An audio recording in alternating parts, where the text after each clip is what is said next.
আমি আমার সন্তানের দারুল কোরআন ইসলামিক একাডেমিতে ভর্তি করিয়েছি। আমি সিদ্ধান্ত নিয়েছিলাম আমার সন্তানকে ঢাকায় ভর্তি করাবো। কয়েকটা প্রতিষ্ঠান ভিজিট করার পর চরপেশনে আসলাম। এসে চরপেশনে দারুল কোরআন ইসলামিক একাডেমিকে আমি ভিজিট করলাম। ভিজিট করার প্রথম দিনই আমার খুবই ভালো লেগেছে। ঢাকাতে অনেক বড় বড় প্রতিষ্ঠান দেখেছি, ওই প্রতিষ্ঠানের যেই আয়োজন আছে এই দারুল কোরআন ইসলামিক একাডেমির আয়োজনের মধ্যে আমি কোনোভাবেই পার্থক্য দেখি নাই, এবং ম্যানেজমেন্টের অনেক জায়গা আমি লক্ষ্য করেছি যেগুলি অনেক অ্যাডভান্স লেভেলে আছে। তারপরে আমি সিদ্ধান্ত নিয়েছি যে আমার ঢাকা যাওয়া বা অন্য কোনো প্রতিষ্ঠানে ভর্তি করানো, এইটা আমি সিদ্ধান্ত পরিবর্তন করে আমি দারুল কোরআন ইসলামিক একাডেমিতে ভর্তি করিয়েছি। 2 বছর ধরে আছে আমার সন্তানের প্রতিষ্ঠানে। তার ডেভেলপমেন্টটা আলহামদুলিল্লাহ আমি যা প্রত্যাশা করেছি বেশিরভাগ ক্ষেত্রেই অনেক ভালো। সম্মানিত উপস্থিতি, আপনারা জেনে অত্যন্ত খুশি হবেন এই যে দারুল কোরআন ইসলামিক একাডেমি যেমন যোগ্য শিক্ষক শিক্ষিকা মণ্ডলী রয়েছে, তেমনি আমাদের এখানে যোগ্য অভিভাবক রয়েছে। যোগ্য অভিভাবক আছে বিদায়ী এই দারুল কোরআন ইসলামিক একাডেমির এই উত্তরোত্তর সাফল্য ধারাবাহিকতা বজায় রাখছে। সম্মানিত উপস্থিতি, অনুষ্ঠানের এ পর্যায়ে অভিভাবকের পক্ষ থেকে আলোচনা নিয়ে আসছেন জনাব মোহাম্মদ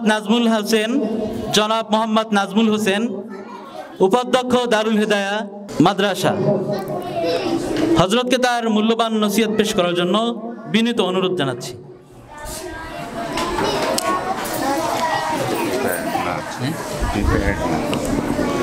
আসসালামু আলাইকুম ওয়া রাহমাতুল্লাহ। ইন্নাল হামদুলিল্লাহ ওয়াসসালাতু ওয়াসসালামু আলা রাসূলিল্লাহ ওয়া আলা আলিহি ওয়া আসহাবিহি আজমাইন। বিসমিল্লাহির রহমানির রহিম। আল্লাযী খালাকাল মাউতা ওয়াল হায়াতা লিয়াবলুয়াকুম আইয়ুকুম আহসানু আমালা। ধন্যবাদ জানাচ্ছি দারুল কোরআন ইসলামিক একাডেমির ফলাফল প্রকাশ ও অভিভাবক সমাবেশ এত চমৎকার একটি অনুষ্ঠান আয়োজন করবার জন্যে। উপস্থিত আছেন এখানে গণ্যমান্য ব্যক্তিবর্গ, উপস্থিত আছেন অভিভাবকবৃন্দ, উপস্থিত আছেন দারুল কোরআন ইসলামিক একাডেমির ম্যানেজমেন্টের সদস্যবৃন্দ। আমরা আমাদের যেই লক্ষ্যে আমরা এগিয়ে চাচ্ছি আমাদের সন্তানদেরকে নিয়ে, সেই জিনিসটা যদি এটা হয় যে আল্লাহ সুবহানাহু ওয়া তাআলা বলছেন যে আমি তোমাদের জীবন এবং মৃত্যুকে সৃষ্টি করেছি পরীক্ষা দেওয়ার জন্য, যেন আমি দেখে নিতে পারি কে ভালো এবং কে মন্দ কাজ করতে পেরেছ বা আমার কাছে ফিরতে পেরেছ। আল্লাহ সুবহানাহু ওয়া তাআলা যে বলছেন যে আমরা পরীক্ষা দেওয়ার জন্য এই পৃথিবীতে আমাদেরকে পাঠিয়েছে, তেমনিভাবে আমাদের এই সন্তানগুলো যাতে ওই পরীক্ষার একটি অংশ হয়।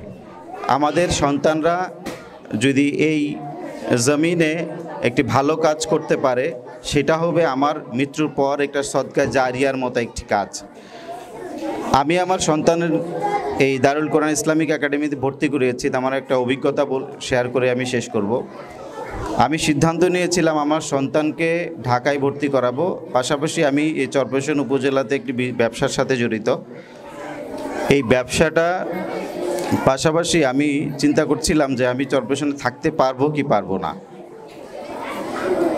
সিদ্ধান্ত নিলাম যে এখানে ভালো প্রতিষ্ঠান নেই যেহেতু, তাহলে আমি বিজনেসটাকে ঢাকায় নিয়ে আমি ঢাকায় ইনশাল্লাহ একটা ভালো প্রতিষ্ঠানে বাচ্চাকে পড়াবো। কয়েকটা প্রতিষ্ঠান ভিজিট করার পর চরপেশনে আসলাম। এসে চরপেশনে দারুল কোরআন ইসলামিক একাডেমিকে আমি ভিজিট করলাম। ভিজিট করার প্রথম দিনই আমার খুবই ভালো লেগেছে।